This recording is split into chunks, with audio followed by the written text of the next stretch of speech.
He said I ruined dinner before his fist met my face. It was supposed to be a small family gathering, just laughter, candles, and the comfort of routine. My name is Ellen. I'm 74, the oldest of 3, the one who still believes that civility might keep us from falling apart. The smell of gravy and old china drifted through my sister's dining room, wrapping the evening in a kind of fragile peace. The light from the chandelier trembled across the table, soft and golden, as if warning us what was coming. He was already drinking before the meal began. My brother.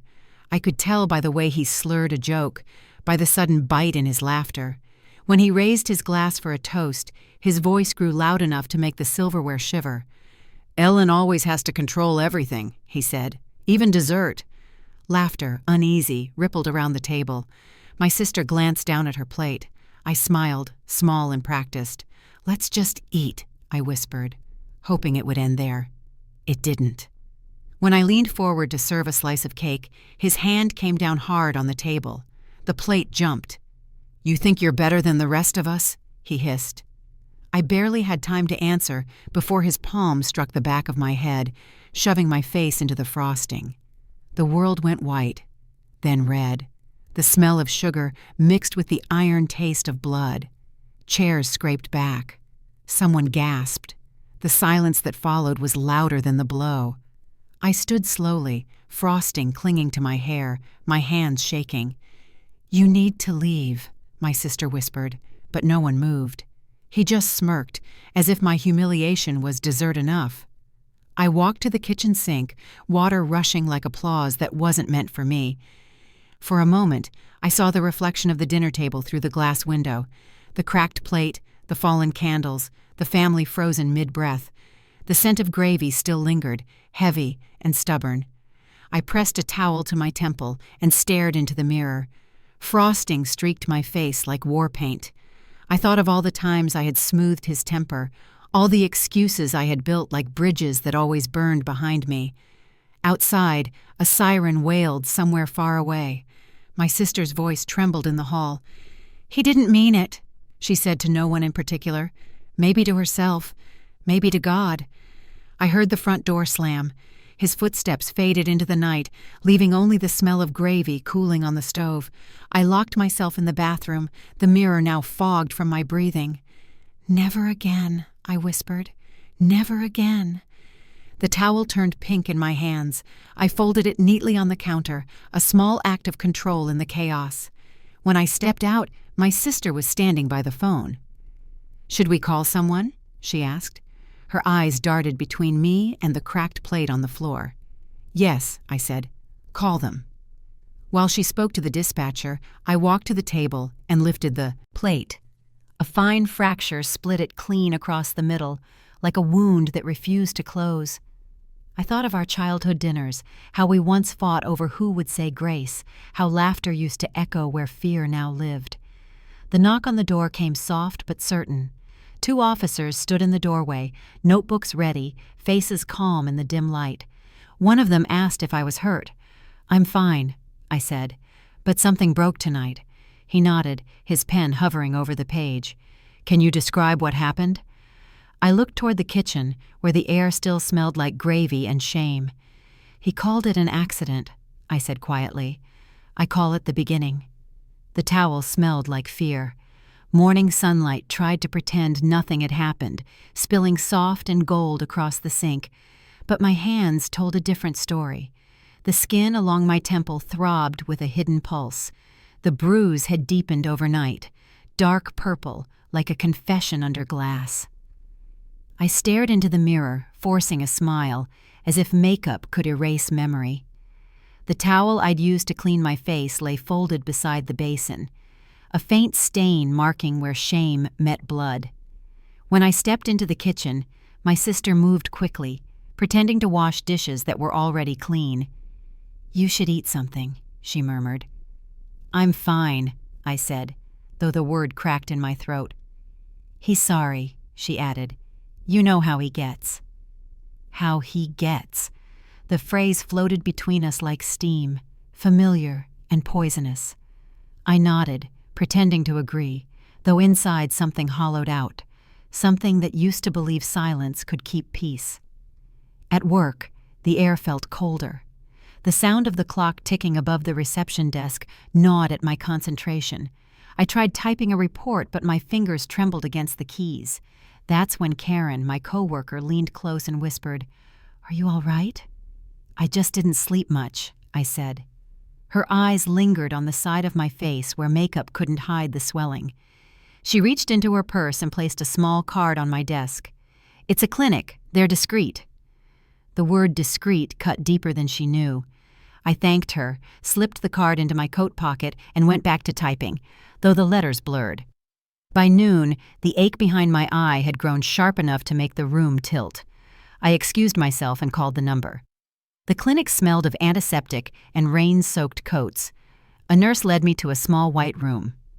The doctor didn't ask many questions. He'd seen this before. "You said you fell?"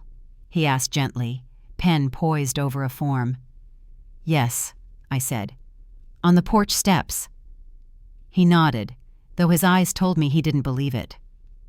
"You should take time off," he said, scribbling something onto the page.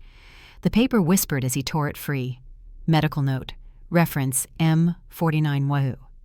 Outside, the cold air bit through my coat. I held the note tightly, its edges softening under my fingers. It felt like both proof and betrayal. I should have told the truth. I didn't. That night, I stood again before the mirror. The towel waited where I'd left it. I scrubbed it in hot water until the fabric turned pale, almost clean. But when I held it up to the light, the faint circle remained, a ghost of the night before. Some stains, I realized, weren't meant to wash away. In the reflection, my face looked almost normal. Almost. The bruise was fading, but I could still feel it pulsing beneath the skin, an invisible reminder that his control wasn't gone, just hidden, waiting. I folded the towel neatly, the way I had folded excuses for years, and placed it back on the rack. Tomorrow, I'd tell myself things were better. Tomorrow, I'd wear brighter colors. Tomorrow, I'd lie a little smoother. But as I turned off the bathroom light, the smell of fear clung to the fabric still, whispering through the quiet. The bruise was fading. His control was not. He sent flowers with thorns still on. They arrived the next morning, pale pink roses arranged in a glass vase, water already cloudy as if the flowers themselves had second thoughts. A white envelope leaned against the stems. I stood by the window for a long time before opening it. The card read, "I'm sorry, Ellen. Let's move on." No explanation, no admission, just the same pattern wrapped in cellophane. Hurt, gift, silence. The scent of wilted roses filled the room, sweet and heavy, masking the faint trace of antiseptic from the clinic visit 2 days before. My fingers brushed a thorn and drew a thin line of red. Even his apologies found a way to sting. I should have thrown them away. Instead, I stared until the petals seemed to sigh, curling inward like a secret that couldn't stay buried. Later that afternoon, my phone buzzed with a bank alert, a deposit of $500. I didn't need to guess where it came from. "Just helping you get back on your feet," his message read. Help. The word sounded generous until I saw what it really meant. Control, rebranded as kindness. It wasn't money for repair. It was payment for my silence. I called the bank, pretending to confirm the transfer. The clerk on the other end said politely, "Yes, ma'am. A direct transfer from account reference J0417.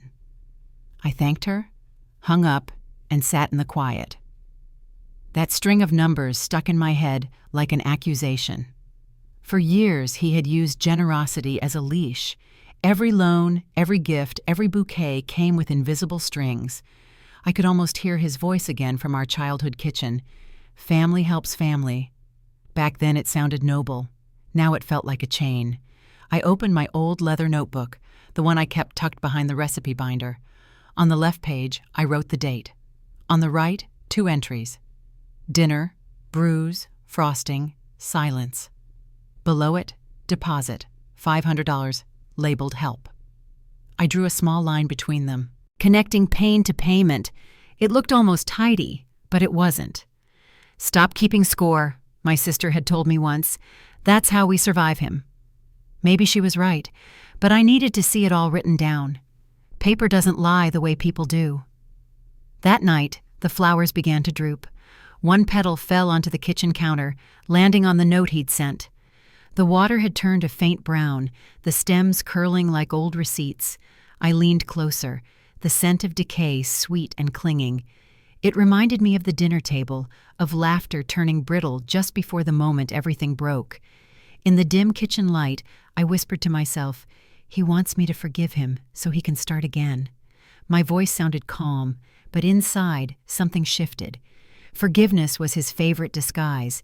It bought him time, erased witnesses, rewrote history in his favor. I picked up the envelope, folded it once, and slid it into the same drawer where I kept the doctor's note. Then I added a new page to my folder of records titled simply Financial Proof. I wrote, "Transfer of $500 received from offender, verified by bank reference J0417. Beneath it, I underlined a single word: pattern. The house smelled of roses and regret. I walked to the sink, turned on the tap, and poured the water from the vase down the drain. Petals floated, clinging briefly before disappearing. The vase rang lightly as I set it back on the counter. Empty.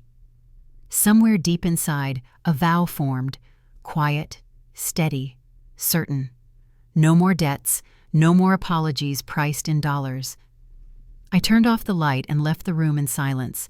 I kept the receipt as evidence, not apology. The key was still warm from his pocket. He had tossed his jacket over the chair before leaving for a meeting, too distracted or too sure of me to notice I was watching. The key slipped free as he moved, landing near his desk. It gleamed faintly under the buzz of the fluorescent light, the sound humming like a warning in the ceiling.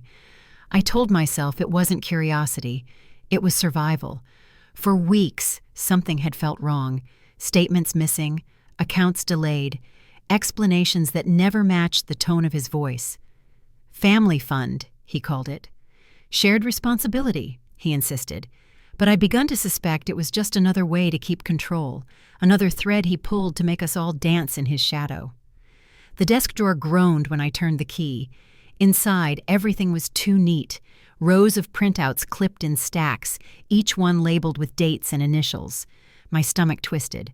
One folder read, Foundation Disbursement, Reference A208.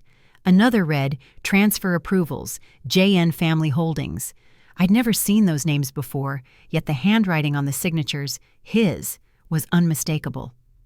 A USB drive sat at the corner, matte black, unmarked. It looked harmless, like a pebble in a stream, but my pulse quickened as if I'd picked up a live wire. I slipped it into my pocket.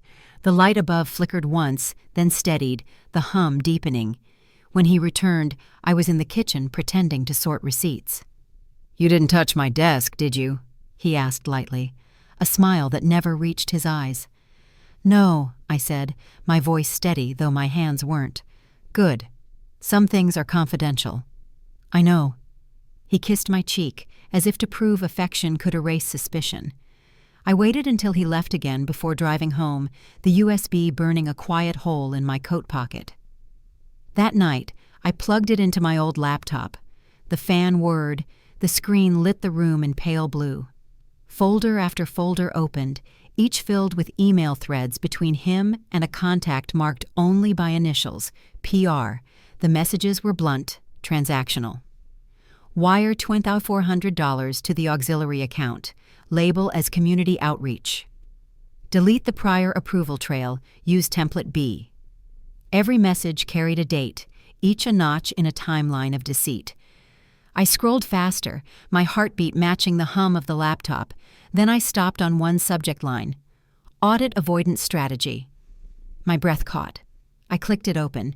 The email detailed how he rerouted portions of the family fund into private investments, masking them as reimbursements for our parents' estate.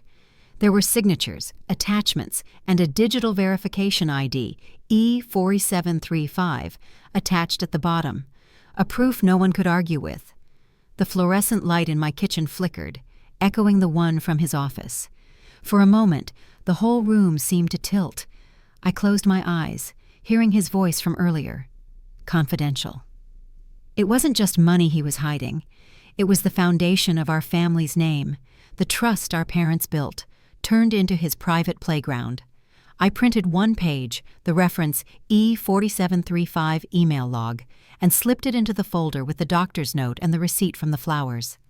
The file grew thicker, heavier, like a heartbeat of its own. My proof ledger, my quiet rebellion.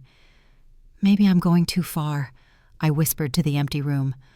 Or maybe I've waited too long. The screen dimmed. I reached to press save when the faint creak of a door froze me in place. Someone was in the hallway. I turned, heart pounding, the USB still connected, its small light blinking like guilt. The drawer, the papers, the lies, all of it pointed to one truth. He'd never stopped watching, even when I thought I was the one uncovering him. I pressed save and heard the door creak behind me. I lied to the pastor's face. Sunday morning air felt heavier than usual, thick with the smell of rain and incense. The church bell had rung exactly twice when I walked through the doors, each echo curling around the rafters like a question I didn't want to answer. I sat in the back pew, hoping no one would notice. The candles along the altar flickered, their light soft but unsteady, like faith itself trembling in its own shadow. When the pastor smiled, I smiled back. He asked the same question he always did. "How's the family holding up?" "They're fine," I said. The words came smooth at first, then cracked halfway through. The lie was small enough to fit between us, yet it echoed louder than the choir ever could. His gaze lingered, patient, kind, knowing more than I wanted him to. "That's good to hear," he said quietly. I nodded, and he moved on, greeting others, unaware, or pretending to be, that I was drowning in a single syllable. The sermon began. I heard nothing of it. My thoughts drifted to the files, the USB drive, the way my brother's signature looked on those forged transfers. I imagined standing up mid-service, shouting it all to the vaulted ceiling. He's stealing from us. He's destroying what's left of our name. But I stayed seated, palms pressed together until my knuckles blanched. The organ's low hum filled the air, and I felt my throat tighten. When the offering plate passed, I slipped a folded paper beneath the hymn book instead. My confession. I'd written it at dawn, the ink still faintly smudged from the tremor in my hand. "There's deceit in our house," it read, "and I've helped hide it by staying silent. No name, no signature, just truth stripped bare." I placed it under hymn number 214, where the candlelight reached and paused, brushing the corner like a benediction. The candle beside me flickered higher, casting a small glow on the paper before dimming again. For a heartbeat, I thought the flame was trying to read it too. I closed my eyes, whispering, "Forgive me for pretending peace was holy." Behind me, the choir began their final verse. A child laughed somewhere near the front, innocent, unaware that not all prayers are answered, some are confessed. My hands trembled against the polished wood of the pew. The scent of melted wax and dust filled my lungs. It was strangely grounding. When the service ended, I lingered. People brushed past, shaking hands, exchanging gossip disguised as kindness. The pastor stood by the exit, blessing each one as they left. I kept my distance. Outside, rain had started to fall again, tapping against the stained glass windows like fingertips demanding attention. I turned to look once more at the altar. The candle still glowed, unwavering this time. Something in me shifted, a quiet vow forming beneath the guilt. I would not stay silent anymore. Silence was how he thrived. Exposure would be how I survived. As I reached the doorway, I heard movement behind me. Pages rustled. The pastor had returned to gather hymnals, his hand pausing where I had sat. The sound of paper sliding free made my chest tighten. He unfolded the note. Even from across the nave, I saw his brow furrow as he read. He looked up, scanning the pews, his eyes stopping where I stood. For a second, we both froze, the liar and the listener, caught in the same light. I lowered my gaze, stepped outside into the rain, and let the drops wash the ash of guilt from my face. But I knew it was only a matter of time. The truth I'd hidden in ink was no longer mine alone. He found the note before the service ended. He emptied the account before sunrise. The notification came just after 5 in the morning, when the house was still half asleep, and the light outside had that colorless, pre-dawn hue that makes everything look like memory. My phone screen glowed beside the bed. Withdrawal alert, $8,450. My stomach clenched before I even finished reading. I called the bank immediately. A tired voice answered, too calm for what she was about to say. "Yes, ma'am. The transfer was authorized last night. Family-linked access." "Family-linked?" I repeated. The phrase rolled across my tongue like rust. That account was joint only for emergencies. "Yes," she said, pausing as if to make sure I understood. "The system logged a manual override using your shared credentials. Reference entry F9821. My heart started hammering. "I didn't approve it," I said, "and I didn't share anything." "I'm sorry," she murmured, but her tone carried the weight of powerless. I hung up, then sat on the edge of the bed staring at the dark window. Outside, a delivery truck rumbled past, its sound blending into the faint hum of appliances in the kitchen. The refrigerator's buzz felt louder than usual, a constant reminder that everything stable hums before it breaks. At 9:00 a.m., I was standing at the bank counter. The clerk, young, polite, trained to avoid eye contact with panic, typed my account number into her screen. The rhythmic tapping of keys filled the silence. "There it is," she said finally. "A withdrawal of $8,450, signed digitally under the shared authorization." "Whose authorization?" "His," she said softly. "Same signature reference as the prior transfers you mentioned last month." The printer behind her came to life, churning out a statement. The mechanical clicking echoed like a heartbeat. Each page landed face up, lines of numbers that didn't feel like money anymore. They felt like theft quantified. She slid the papers across the counter. My hand trembled as I touched them. "You can file an institutional dispute," she offered, her tone rehearsed. "What are the odds I get it back?" She hesitated. "Hard to say, ma'am, but you're not the first." That sentence hit harder than anything else. I looked up, and she quickly looked away, as if she'd said too much. I walked out holding the printout like a piece of broken glass, proof and mockery, both. The air outside was sharp with winter wind. I sat in the car, scanning the pages again. There it was, his name, time-stamped at 2:37 a.m., a time when I was asleep, dreaming maybe of peace I didn't deserve. I took a pen from the cassette glove compartment and circled the amount, writing next to it, "This is what betrayal costs." Then I slipped the paper into my growing folder of evidence, doctor's note, the receipt from the flowers, the email log. Now this statement marked reference F9821. For months he'd said the money was safe. "Ours," he'd said, "a future fund." But the future he built was one I wasn't invited to share. Every dollar he moved was a boundary erased, every signature a weapon disguised as trust. The sound of typing from earlier replayed in my head, the steady rhythm of someone building walls of numbers to hide behind. By afternoon, I sent a message to the legal inquiry office. I didn't plead, just attached the statement and wrote, "This was unauthorized. I need this documented." The response came minutes later. Acknowledged. Case opened under Financial Review Record L204. The hum of the printer, the click of the keyboard, the steady mechanical calm of everyone who had seen this story too many times, it all blurred into one truth. Institutions may record what's stolen, but they never record what it takes from you.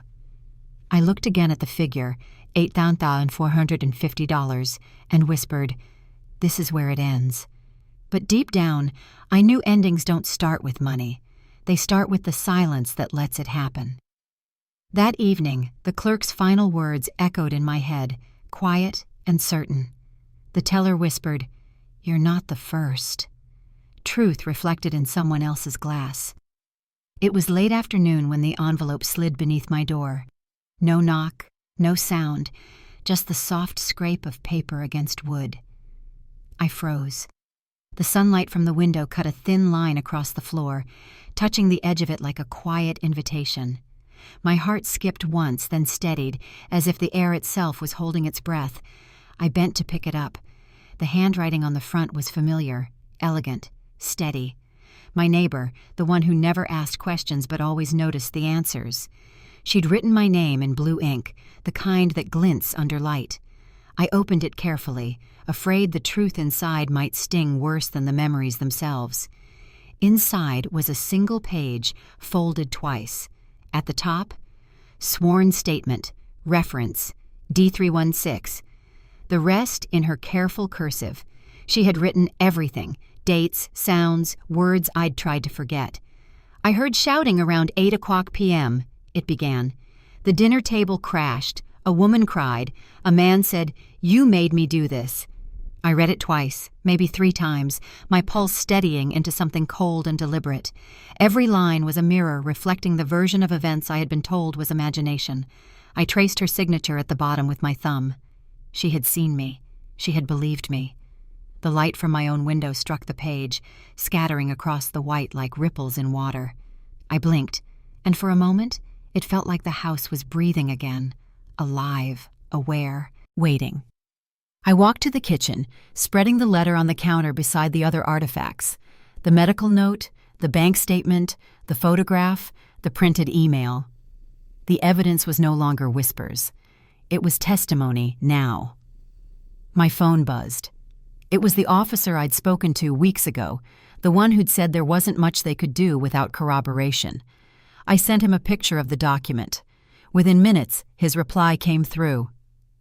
"This helps. I'll attach it to the police file under record entry D316. I leaned against the counter, exhaling for what felt like the first real breath in months.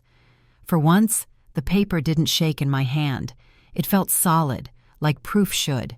A knock at the door startled me. I turned to see her, my neighbor, standing in the frame of her own open doorway across the hall, watching me through the glass pane. She didn't speak, but her eyes asked a question I couldn't answer yet. I nodded instead, a silent promise. She nodded back, closing her curtain halfway, leaving just enough space for light to pass through. "I didn't mean to listen," she had written in a small note tucked inside the envelope, but I couldn't unhear it. People pretend not to see, but I did. I folded the page again, this time with care. For so long, his voice had been the only record, the version everyone accepted. But this changed the geometry of truth. The reflection from her window wasn't just witness, it was validation. I sat near my own window, the one I used to keep shut. Now I let the curtain fall aside. Outside, her lights flickered on, soft and steady. I could see her silhouette moving through her living room, calm, purposeful, unafraid. The sound of traffic carried faintly through the glass.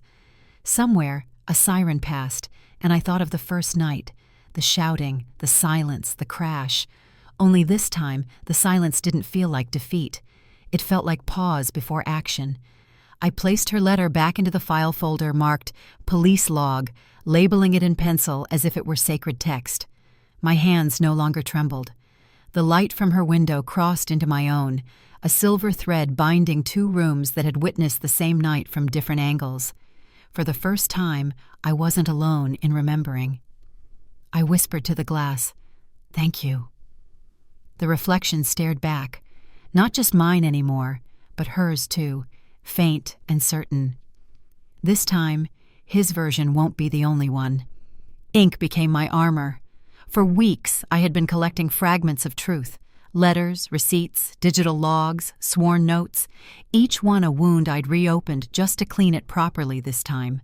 My kitchen table had become a battlefield of paper, folders stacked like barricades, binder clips biting the edges. The smell of ink and dust clung to my sleeves, a faint metallic scent that never left the air. The binder in front of me was marked with a crimson seal, legal proof, official weight. Every page I turned was a scar translated into formality. My hands ached from signing, from holding pens too long. But the ache was proof that I was building something solid out of everything he'd tried to erase. When I arrived at the legal office, the clerk looked up from her desk, her glasses low on her nose. She didn't ask for small talk. She saw it in my face. I laid the binder before her, and she opened it slowly, methodical. The sound of turning parchment filled the room, crisp and final, like a verdict being whispered into paper. She traced a finger over one document and nodded. Affidavit reference P742, she said softly, dated and notarized. Her calm professionalism was almost a comfort. I needed someone untouched by the story, someone who saw ink and not emotion.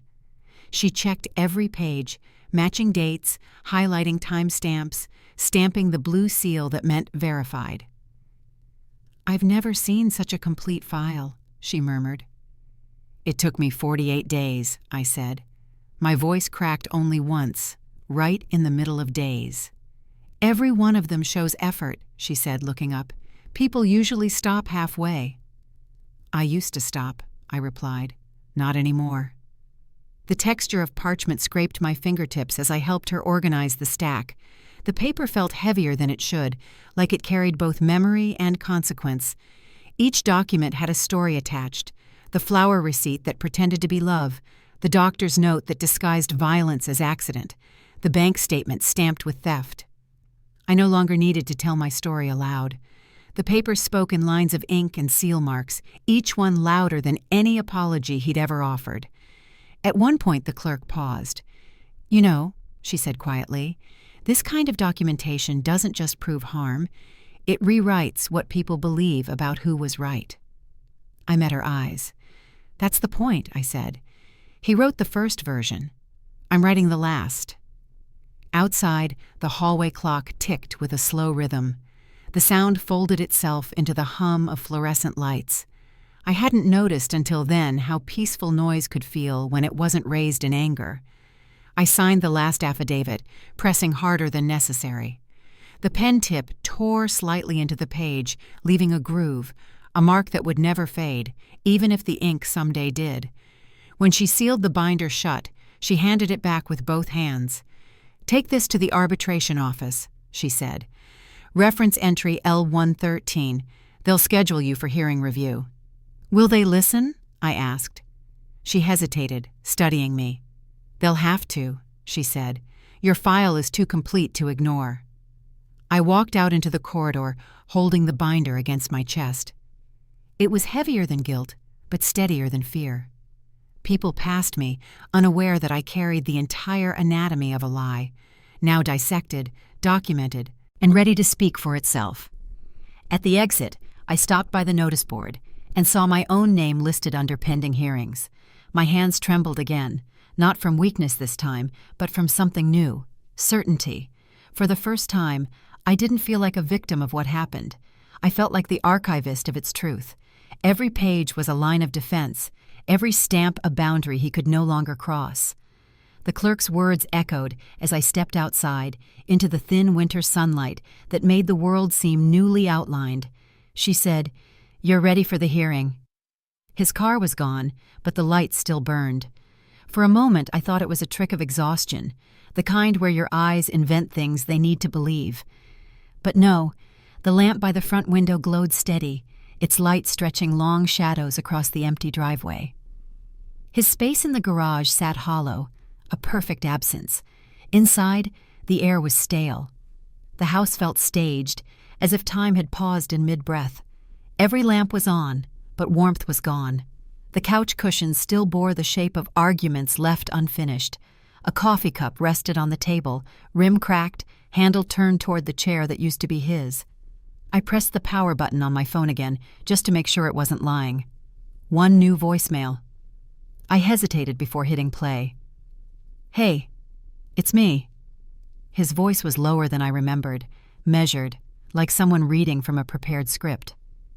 "I just needed space. You'll understand. I left the key. I didn't want it to end like this. The line crackled, and the static started to swallow the rest. I replayed it. Then again, until the static grew louder than the words themselves. The rhythm of that distortion became its own confession. Every time I hit play, I noticed new pauses, not guilt, but calculation. Every sigh placed exactly where sympathy should live. Every apology dipped just low enough to sound human. By the fourth listen, I stopped believing it was apology at all. It was permission. A man narrating his own disappearance, hoping the performance of regret would erase the crime behind it. The lamp by the table flickered. For a second the room dimmed, and his absence became physical, something I could feel pressing against the walls. I reached out to steady the shade, and my hand brushed dust where his fingerprints should have been. Even the air felt scrubbed clean, rehearsed. I noticed the key then. It was lying on the kitchen table, alone on a folded envelope. The metal caught the light like it wanted to be noticed. Beside it, a faint ring where a mug used to rest, proof that he'd been here recently enough to leave a trace, but long enough to turn it cold. I picked up the key. It was warm, almost unnaturally so, like it had just left his hand. My chest tightened. For months I had begged for silence, and now it had arrived, but it came dressed as emptiness. The phone buzzed again, a new message from the officer handling my case. We received an update, audio confirmation under case log reference S214. We'll contact you once it's reviewed. Audio confirmation. His voice, archived now, cataloged by the state. I wanted to feel relief, but what I felt instead was exhaustion, a hollow where victory should have been. The house creaked. A lamp hum shifted, as if the current itself was uneasy. The hum matched the faint sound that still echoed from my phone speaker. Static, looping endlessly. I sat down at the table, key still in my palm, the envelope unopened beneath it. The seal was unbroken, but my mind already filled in what was inside. Receipts, excuses, evidence he thought I'd never have the nerve to read. I whispered into the quiet, "You always leave the light on when you run." The sound of my own voice startled me. It felt foreign, too steady for how I was shaking. I looked at the lamp again, steady now, no flicker. The light seemed colder somehow, like the house itself was watching. A car passed outside, headlights sweeping across the curtains like a memory searching for entry. I didn't move. I didn't even breathe until the sound faded. Then, from the stillness, the faintest noise. 3 short tones from the hallway speaker, then a pause. The doorbell rang. I didn't move. My name appeared beside his in print. It didn't feel real at first. Just a folded sheet of paper on the doorstep, damp from the morning dew. But when I opened it, the headline glared back at me. Hearing scheduled. Family estate dispute. My eyes found the subtext. 2 names, printed side by side. His and mine. Sibling turned opponent. The ink smudged under my thumb. The texture of the page was rough, as if it carried the tremor of every word written on it. I could almost feel the judgment in it, the way neighbors would read between lines, weighing guilt and grief like they always do when tragedy finds a home. By noon, whispers had already begun. I caught fragments outside the grocery store, a woman murmuring to another near the fruit aisle. "Such a shame," one said. "After all those years together and now this." I wanted to tell them they didn't know half of it, that this wasn't about inheritance or property or pride. It was about truth printed too late, when lies had already shaped what people believed. At the post office, I collected an envelope stamped with the court's insignia. The clerk avoided eye contact, sliding it across the counter with quiet sympathy. The paper inside smelled faintly of ink and dust, official, sterile, final. The letter began with protocol, but I only cared for one line. Summons reference R728, scheduled for hearing on March 14th. I read it twice, my pulse steady as if rehearsed. There it was, proof that the world would finally see what had been hidden behind closed doors. That night, I sat at the kitchen table. The newspaper unfolded beside the summons. The lamp flickered overhead, the same one that had watched me cry and plan and wait. I placed the two papers side by side, aligning the edges perfectly. My thumb brushed over the ink again, feeling the texture of consequence. The phone rang. It was the reporter who'd covered the last community case, her tone polite but edged with curiosity. "Would you like to comment on the upcoming hearing?" "No," I said, "not yet." She hesitated. "People will talk regardless. A statement could help control the story." "I'm not controlling it," I replied. "I'm ending it." Silence. Then a soft sigh from her end. "Then I'll print the facts," she said finally. "Just make sure they're all there," I said before hanging up. When I stepped outside, the evening air bit cold against my skin. Across the street, lights flickered in windows, neighbors pretending not to look while pretending they weren't pretending. I could almost hear their thoughts. What did she do? What did he do? The truth was simple. We both did. But only one of us would answer for it now. The next morning, I found the newspaper again on my doorstep. This time, someone had circled my name in red ink. No note, no message, just that silent, vivid mark, like a wound drawn over a memory. I took the paper inside and pressed my palm against the circle, flattening it, smearing the ink slightly until the red stain bled into the gray.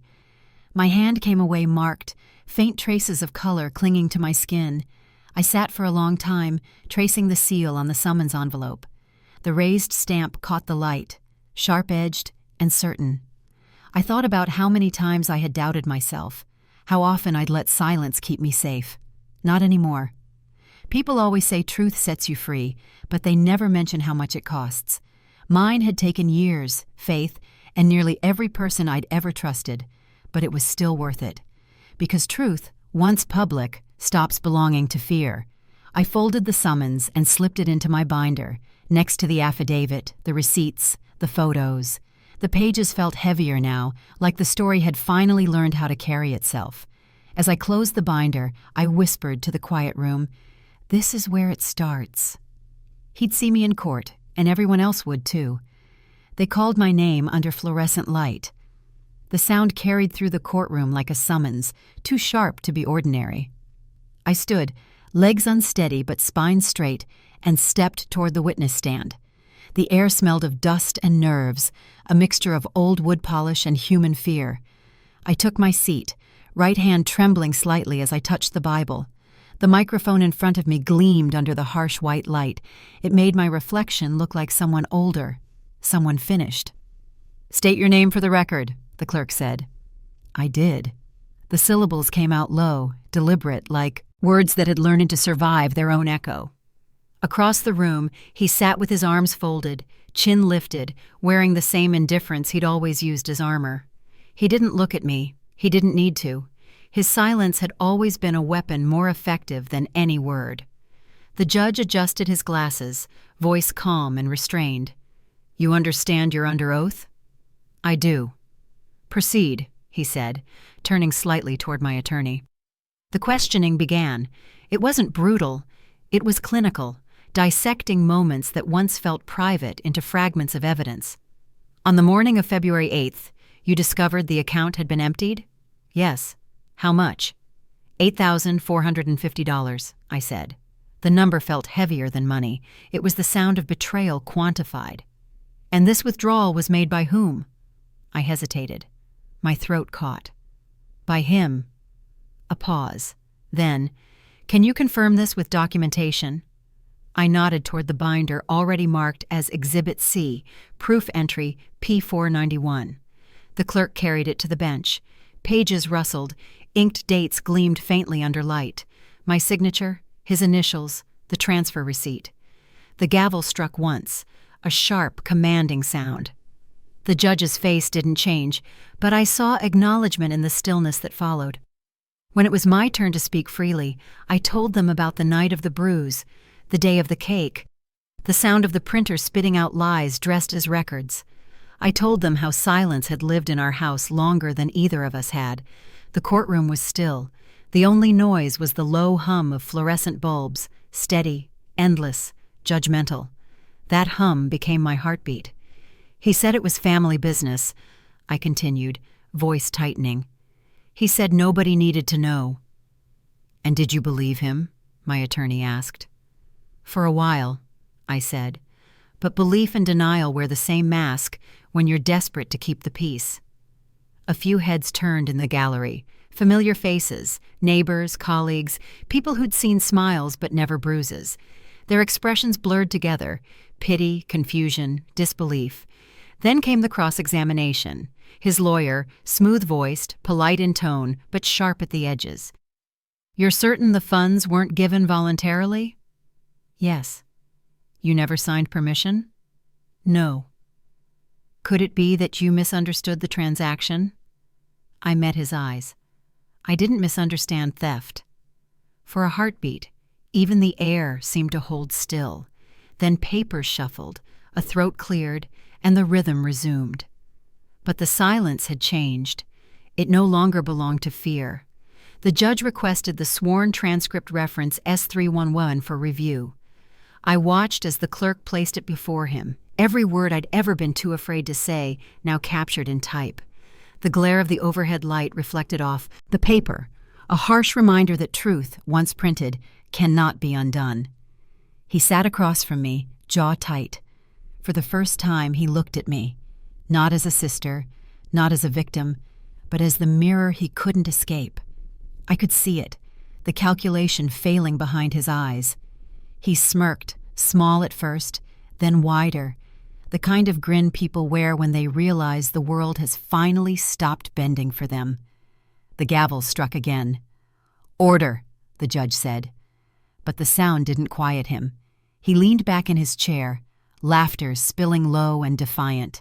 He laughed when they read the evidence ID. No one clapped when the verdict came.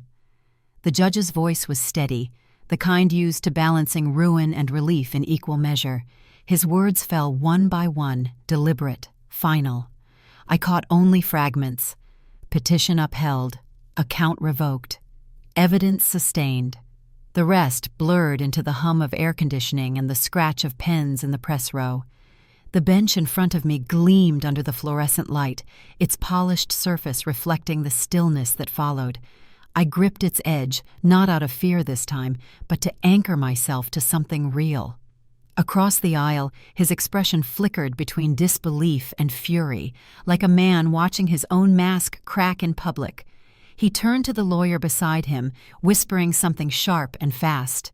The lawyer didn't respond. Even silence can look like abandonment when you're losing.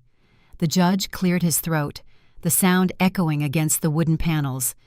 This court finds sufficient grounds to restrict access to the disputed funds and accepts the evidence provided under institutional verification. The judgment stands. A gavel strike followed. One clean, echoing sound that split the room in half. For a heartbeat, I thought there would be applause, that people might stand, relieved, supportive, vindicated. Instead, there was only quiet. Cameras clicked, a flash burst white in the corner, and I flinched without meaning to. The reporter I'd spoken to days earlier was there, scribbling furiously, her hand moving faster than her eyes. When she looked up, she caught mine for a brief second and nodded. Not celebration, but acknowledgement. The court clerk began reading procedural notes. Legal phrases filled the air, heavy with consequence and void of empathy. I tuned them out and focused on breathing. Justice rarely feels like triumph. It feels like exhale. When I looked toward the gallery, I saw familiar faces again. My neighbor, the old clerk from the bank, a cousin who hadn't spoken to me since this began. No one smiled. Some avoided my gaze entirely. Truth, when it becomes public, doesn't heal a family. It redraws its borders. I gathered my papers carefully. The affidavits, the summons, the press clipping draft already waiting to be printed. The edges brushed my fingers, and I thought of every night I'd spent collecting proof instead of sleeping. Behind me, the bench creaked. He stood, shoulders squared, his voice cutting through the murmurs. "This isn't over," he said. I didn't turn. I couldn't. The bailiff stepped between us, murmuring procedure, directing him toward the exit. I caught a glimpse of his hand as he pointed in my direction, open, shaking, furious. Then he shouted my name. The sound tore through the courtroom, unfiltered, raw. Every head turned. The flashes erupted again, capturing that moment. The gavel, the guards, the echo of his voice. It wasn't rage alone. It was disbelief that the story he'd written no longer belonged to him. He struggled once, but they let him out, his footsteps loud against the marble floor. The doors closed behind him with a hollow thud that sounded almost like a final period. I sat back down on the bench, breathing shallowly. Around me, whispers started to rise again, reporters confirming quotes, lawyers packing files, the world already moving on to the next case. But I stayed a little longer. Let the silence stretch. Let it mean something. For the first time in years, the noise in my head was gone. The air smelled faintly of dust and flash residue, that strange metallic scent that lingers after truth is caught on camera. I thought about the cost, about the years traded for this one moment of stillness. Justice had come, but it hadn't come free. A flash popped again, one last photograph. I didn't look up. I didn't smile. He shouted my name as they let him out. It fluttered like a white flag. The notice clung to my front door, edges lifting in the breeze, the ink still sharp from the printer. The officer smoothed it once, pressing the tape flat with his palm. "You're all set now," he said quietly, stepping back to inspect his work. The adhesive made a soft tearing sound as it sealed.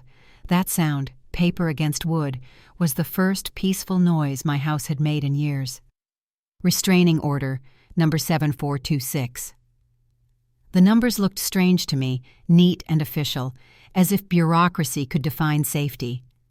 I stood in the doorway, one hand on the frame, watching the light shift across the floorboards. For the first time, sunlight felt like permission instead of intrusion. He nodded toward the document. "Keep your copy safe. If he shows up, call immediately." I folded the carbon copy and slipped it into a binder already thick with everything that had nearly broken me. Affidavits, transcripts, bank records, court notices. Each page had once felt like a wound. Now they read like stitches. The officer lingered, his gaze softening. "You did the right thing," he said. "I know," I answered, though my voice didn't sound like mine. "I just wish the right thing didn't hurt so much." He gave a small nod, the kind men give when they don't have better words. Then he left, footsteps crunching down the gravel path until silence filled the space he'd occupied. I closed the door gently. The latch clicked, a clean, finite sound. For months, that door had been a symbol of dread. Every knock, every message slipped underneath, every shadow on the porch. Now, it was something else, a boundary, a border between chaos and the quiet that followed. The house felt both empty and alive. His things were gone, the mug, the jacket, the framed certificate he'd left on the mantel like a trophy of deceit. What remained was mine again, the chipped lamp, the dusty clock that hadn't ticked right in years, the faint smell of lavender I'd used to mask tension. I walked through each room slowly, touching the edges of furniture as if reacquainting myself with memory. The living room window still bore a faint smudge where the curtain had brushed against it that night he slammed it shut. I didn't clean it. Not yet.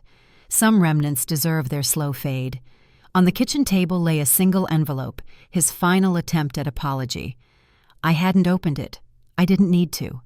Closure doesn't come from reading the words of someone who chose destruction over decency. It comes from learning how to breathe without permission. Outside, a gust of wind lifted the edge of the notice again, the tape stretching slightly before holding firm. That sound, the delicate pull, was like a vow. Peace, fragile but real, taped to my doorframe. My neighbor waved from across the street. I hesitated before waving back. She'd been kind in quiet ways, left soup on the porch, offered to testify, never asked too many questions. Now, her smile held relief, not pity. It felt like the neighborhood itself had exhaled. The afternoon sunlight crept across the floor, stopping at the edge of the hallway where shadows had once pooled thick as guilt. I watched it linger there, unmoving, like time had chosen to rest. I sat on the couch, The binder in my lap, the restraining order folded neatly inside.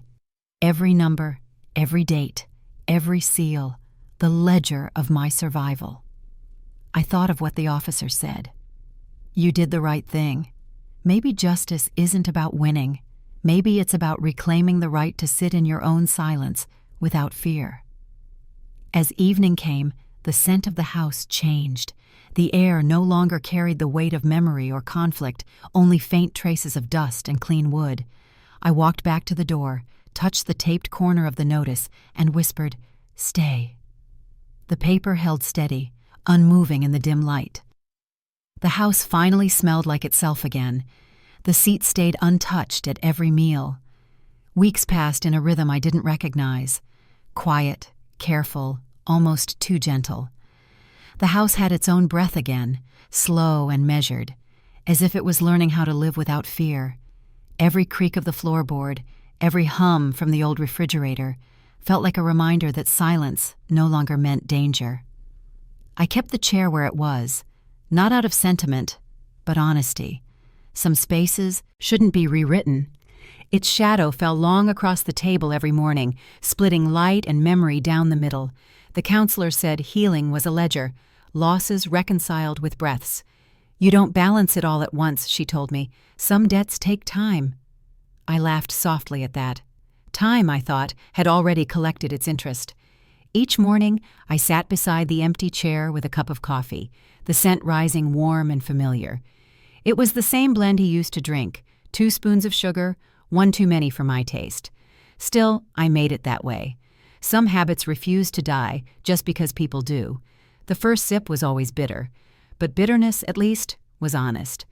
I opened my journal, its spine worn from too much confession, and began to write, not about him, not anymore, but about the things he'd left behind that couldn't be taken, the steady courage of survival, the dignity of truth, the strange grace that comes after rage.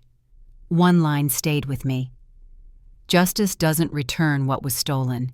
It teaches you to stop chasing thieves. There was comfort in that.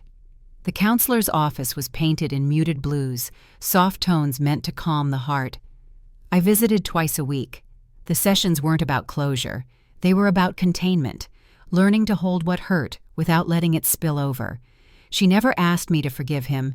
She only asked what freedom looked like to me. Peace without apology, I said once, and quiet that belongs to me. She nodded, wrote something down, and smiled like she already knew the answer. In the evenings, I'd walk past the notice still taped to my door.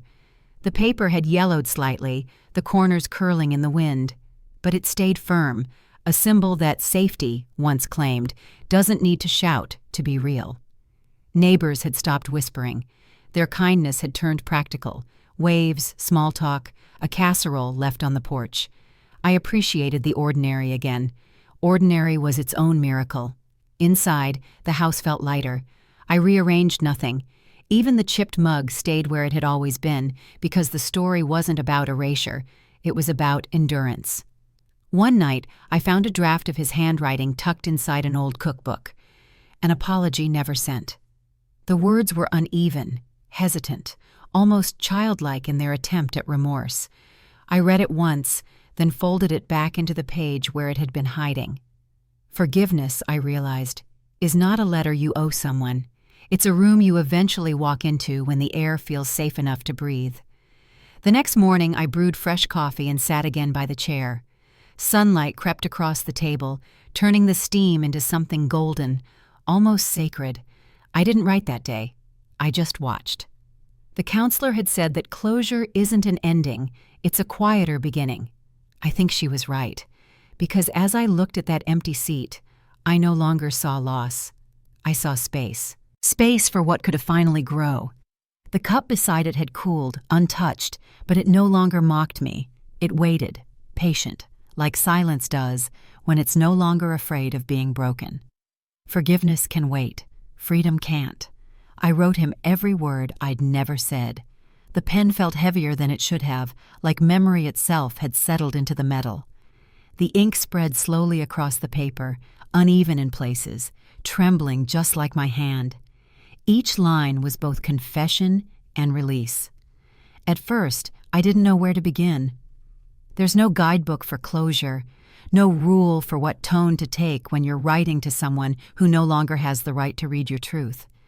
But I began anyway, with small words, the kind that used to sit quietly between arguments. "You once said I'd never understand," I wrote. "You were right. I didn't understand the kind of love that keeps score." The room was still, save for the faint hum of the ceiling fan. Outside, the wind brushed against the window like someone hesitant to knock. I let the sound in. It made the silence less cruel.